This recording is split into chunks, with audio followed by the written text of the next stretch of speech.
I'm going to bring up some opposition to 7399. Lynette Poirier Menard.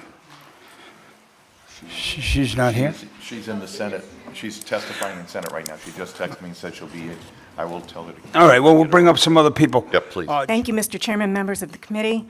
I am here on behalf of the Northern Rhode Island Chamber of Commerce, the Rhode Island Mortgage Bankers Association, and... Business Coalition?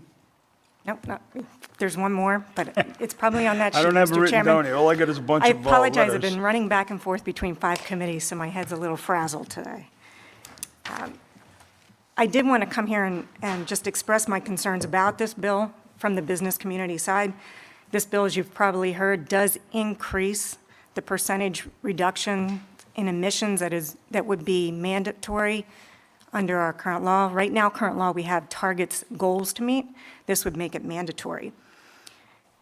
We've already met the 10%, and I'm guessing Director Coit talked about that in her testimony. But now comes the hard part. This bill seeks to increase that emission reduction to 50% by 2035 and net zero by 2050. As you may have heard already, Rhode Island's greenhouse gases come from really the following sources: 40% from transportation, 20% from electricity consumption, 34% from heating sources, that's residential, commercial, industrial, and then 3% from solid waste and 3% from other sources.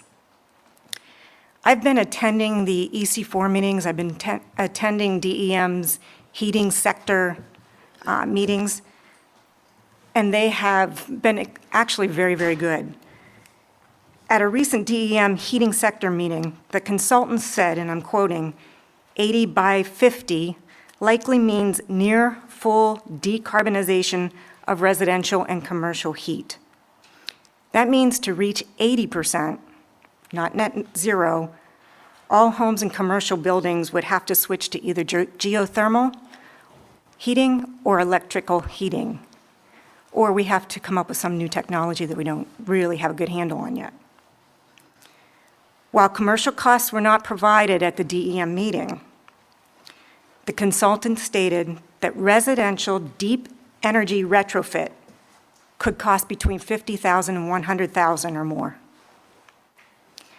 Further, to reach the bill's targets, vehicles would have to be switched to electricity as well, or some other type of source. At this point for us, the biggest obstacle then becomes, how does Rhode Island get that amount of electricity to meet the overwhelming demand that we would see if everything switched over? EIA states that in 2018, 93% of Rhode Island's electricity was generated by natural gas. That's a fossil fuel that would be eliminated under this bill. During, again, back to the DEM heating sector meeting, the consultant stated that if residential and commercial buildings were all switched to electric heat, 75 gigawatts of new electricity generation would be needed. That's a huge, huge increase. And if we went to geothermal, we would need 44 gigawatts of additional new electricity generation.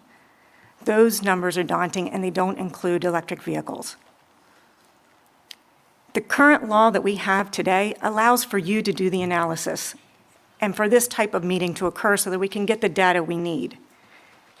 If House Bill 7399 passes, that analysis is taken away because the mandate will be in place, and when we don't reach the required emission reduction, somebody's going to run to Superior Court, file the lawsuit, and we will have to act, even if it costs $50,000 to $100,000 per resident to try to flip to electric heat.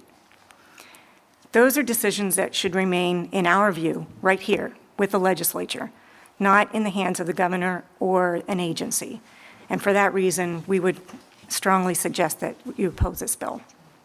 Be happy to answer any questions.